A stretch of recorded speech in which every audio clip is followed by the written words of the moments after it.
banaanbaxayna wuu sii socon doonaa waxaan cabasho ka nahay in la yiri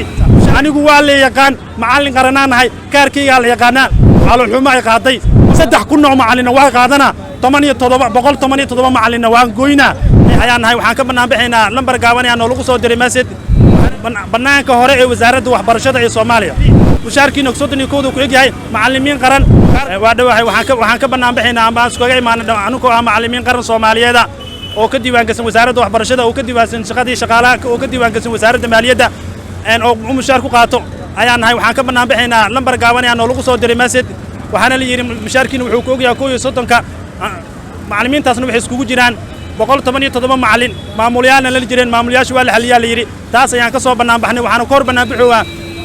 banaanka hore ee wasaaradda waxbarashada ee Soomaaliya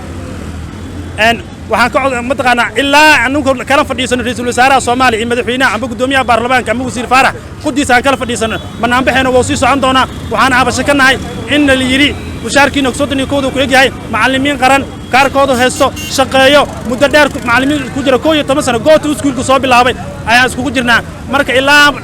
nalagala fadhiisto arrinteeni la galo macallimiinta waxa ku jira macallimiin inta badan tababar ay soo qaateen gaheeray tageen jaamacadda ummadda ay tageen tababar ay haystaan education ay wada ahaayeen marka waxa tahay macallimiin 187 macallin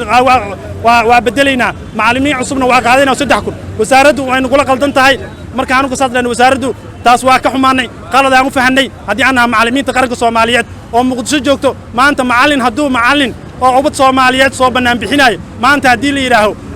mushaarkaagi waa la goynayaa hadda kadib baa soo process garanaysa anigu waa la yaqaan macallin qaranaanahay kaarkayga la yaqaanaa Google hadii la geliyo soo baxa maanta in la yiraahdo waxaad noqonaysaa hadda soo process garanaysa macallimiinta dadka banaanka joogaya la mid ah maanta hadii la yiraahdo caloolxumo ay qaaday marka waxaan ka codsanaynaa wasiir Faarax Sheekh Abdulqaadir ra'iisul wasaare Xamsi asiga macallin ahay madaxweynaha Soomaaliya Xasan Sheekh Maxamuud Dictore asaa macallin ahay gudoomiyaha baarlamaanka asaa macallin ahay baarlamaanka macallimiin ay u badan yihiin dad aqoon-yahan ay wada badan yihiin dhamaantood waa aqoon-yahano waxaan ka codsanaynaa in baarlamaanka arrinteena ay soo farageliyaan waxaan ka codsanaynaa golaha wasiirada inay soo farageliyaan xuquuqdeena waa lagu tuntoohayaa anigu wasaaradda waxna sii jirtay ma ogin in warda sii haysay hay'ado gooniya wasaaradda mushaarkeena ma soo dhacay wasaaradda waxbarashada ayuu ku soo dhacay mushaarkeena marka wasaaraddu maanta inay jiraan ma go'ay mushaarkiina waa go'ay macquuleena la qawaysay 3 kun oo macallin waa qaadana 187 macallin waan gooynaa ee hadday